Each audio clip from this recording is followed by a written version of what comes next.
ఇరాన్‌కి ఏం చేయాలో అర్థం కావట్లేదు. సరే ఓ పక్కన కొమైనీ మరణం, కొమైనీ అంత్యక్రియలు ఈ కార్యక్రమం ఒక ఎత్తు.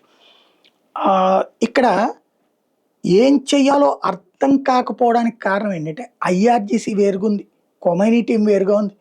మొక్తయో కొమైనీ కనిపించటం లేదు. ఈవెన్ నిన్న కూడా రాలేదు. ఎవరు పరిపాలిస్తున్నారో తెలీదు. ఇప్పుడు దాడులు చేసింది ఒకళ్ళు, ధ్వంసమైంది మరొక చోట. 3 షిప్పుల్ని ధ్వంసం చేసింది ఐఆర్‌జీసీ. కానీ అమెరికా వేసిన దాడుల్లో నాశనమైనటువంటి ఆస్తులు ఇరాన్ ప్రజలందరి ఆస్తులు, ప్రభుత్వ ఆస్తులు, ప్రజల ప్రైవేట్ ఆస్తులు. ఇక్కడ ఎవరిని ఆపగలుగుతారు? ఎవరు ఆపాలి? పెజెష్కియాన్ అధ్యక్షుడు. అతని మాట ఐఆర్‌జీసీ వినదు.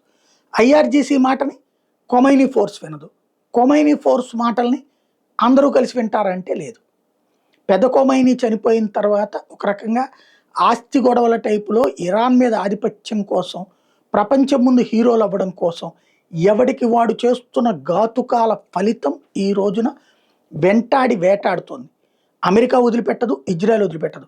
ప్రపంచం ముందు సింపతి రావాలనుకుంటే వీళ్ళు హార్ముజ్ జలసంధి దిగ్బంధం వదిలిపెట్టాలి. వీళ్ళు దోచుకుంటున్నప్పుడు ప్రపంచం వీళ్ళ పట్ల సింపథెటిక్ ఎందుకు ఉంటుంది? క్రమంగా ఇరాన్ రాబోయేటటువంటి రోజుల్లో మరొక ఇరాక్గా ఆఫ్ఘనిస్తాన్లో మారిపోయిన ఆశ్చర్యపోనక్కర్లేదు.